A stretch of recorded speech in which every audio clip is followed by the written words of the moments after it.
Good morning, everybody. Welcome to Combination Kitchen. I'm Jennifer. Usually John is here with me, but I'm going solo today. He's working. He'll be home in about 3 hours. And I wanted to surprise him with a dessert for tonight. So I started thinking about making muffins. I had these rotten bananas. These are 2 extra ones.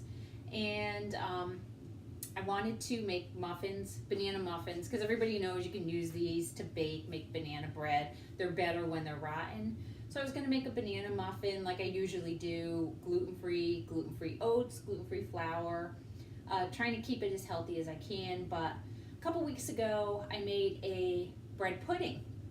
And I don't really like bread pudding, but it came out really, really good. I didn't follow a recipe, I kind of winged it. So I thought today I'm going to try and make him a banana dark chocolate chip bread pudding. So here we go. I want to give you the best focus. My kitchen's kind of messy, but I want you to be able to see what I have and what I'm putting into it. So the first thing I did is I had an old loaf of whole wheat bread. I was going to throw it out because I have a new loaf. We went shopping last night.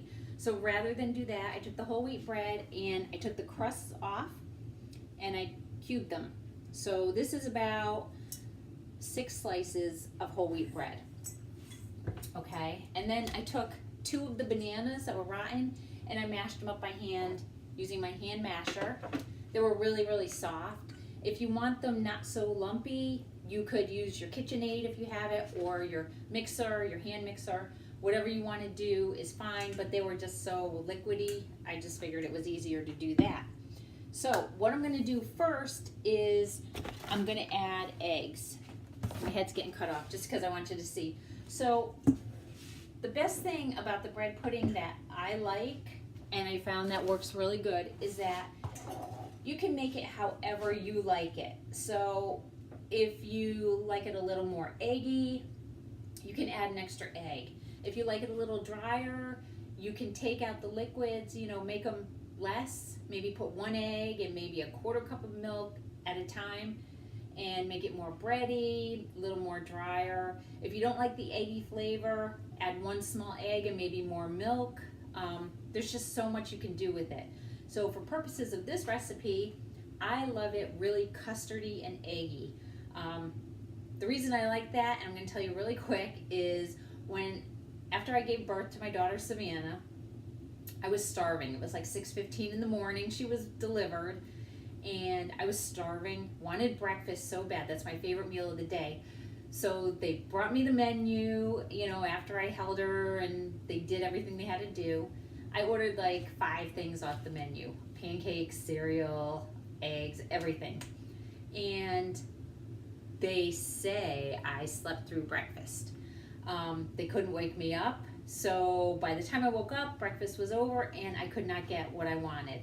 So they brought me a little cup of egg custard and it was the best thing I ever ate in my damn life. I swear to God, it was so good. So ever since then, I love anything that's custard, eggy, anything that has that consistency, flan, anything like that. So for purposes of this recipe, I'm gonna put a lot of eggs in it because that's the way I like it, but you can add less if you don't like that flavor. So these eggs are pretty big, so I'm going to start with 2 eggs in with the bananas, and do this really quick. I don't want you to get bored.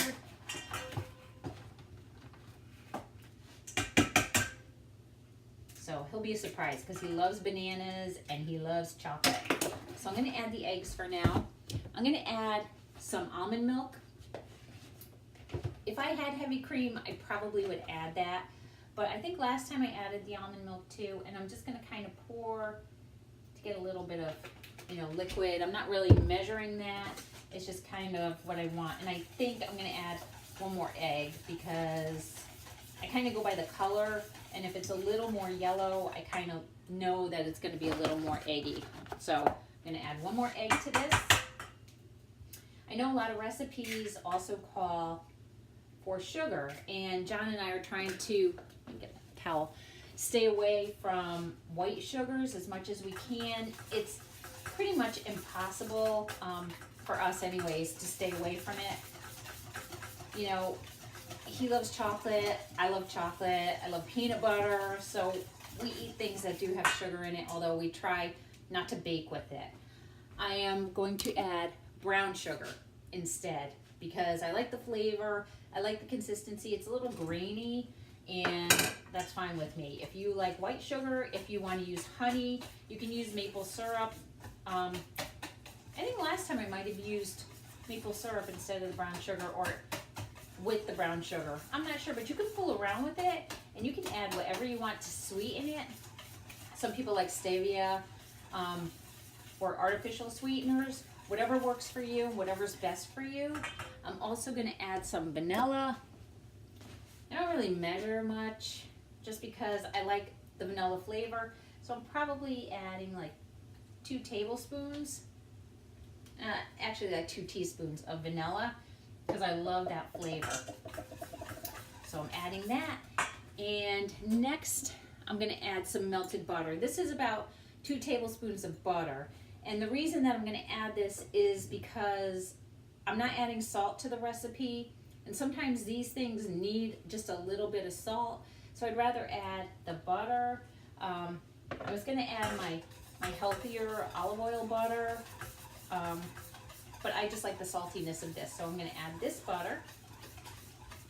And then once it's like this really good consistency, I know you probably can't see it, but it's almost like a cake batter, a little more liquid. I'm going to add it to my bread. Just going to pour it in there. And it's okay if your brown sugar is a little lumpy. Sometimes it's good to get that sweetness. I'm mixing with a wooden spoon. For me, I don't know what it is. I think the wooden spoon picks up flavors when you cook. And so I like to use certain wooden spoons for baking and things like that. I think it gives a good flavor. I used to have a really good wooden spoon. And John and his cousin make horseradish now every Easter. And there was part of the root that was jammed in the KitchenAid. So they used my wooden spoon and it got trashed. So that was my favorite one. This is my second favorite one. So this is what I'm using. And then I took his stash of dark chocolate chips, and I'm going to add this. These are his favorites. He loves these, and he eats like a handful of these every day just to kind of cure his sugar craving. So I'm adding these. You can add blueberries, you can add strawberries. There's, just a million things that you can add to this. So, I don't know if you can see it, but it's kind of like just, the cubes are still cubed. Everything is covered, it's all liquid, and I'm actually going to add a couple more chocolate chips because I know he loves them. So I'm adding those. So John just joined the Instagram family, and he has somebody on there who he follows who does cooking in a cast iron pan. So I thought it might be a good idea to try, since I like my eggs in a cast iron pan. I like the flavor, I like the way they cook, that I would try this in a cast iron pan. So I took out our pan, and what I'm going to do is I'm going to spray it with this olive oil. I love this, and I don't even like Pam. I like the generic kind. This is Nature's Promise from Stop and Shop, and it works so much better than Pam because the lid, the top here, the sprayer doesn't get jammed up. So I don't know why every time I buy Pam, it does. So I'm going to put this in the cast iron skillet. Alright, that's my dog. He's waiting to go outside. Hold on, Zig. So, as one last thing, I got a piece there that doesn't have a lot of stuff on it. One last thing that I wanted to add, I have some candied walnuts. I know this doesn't sound really healthy, but it's got whole wheat, it's got brown sugar, it's got eggs, it's got almond milk. So I did like maybe 2 tablespoons of candied walnuts, and I just crushed them up. And I'm just going to sprinkle them on the top just to kind of brown it up and crisp them, and it gives them a really good flavor with the bread. So last time they got a little soft, which was fine too, but I also didn't cook in a cast iron skillet, so I'm hoping that this crunches them up a little bit, and I could also broil it so it gets a little brown on the top. So anyhow, I set the stove for 350. I'm going to put this in, and I'm going to start with like 20 minutes. and I'm going to check it every 5 minutes from then to see how it's cooking, because it's in the cast iron pan. It's kind of spread out. It's a little thin. If I put it in like a bread pan, it would have been a little more condensed and thicker, and I would have cooked it longer. So I'm going to start at 350 for 20 minutes, check it then, and if it needs more time, I'll just keep doing 5 minutes at a time. I might broil up the top. I'm not sure. It depends how much it browns, but I will send you a picture of this when it's done. I'll let you know how he likes it, and I hope everybody has a great day. Bye. So Jennifer made me a skillet banana chocolate chip.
Flavor. Amazing.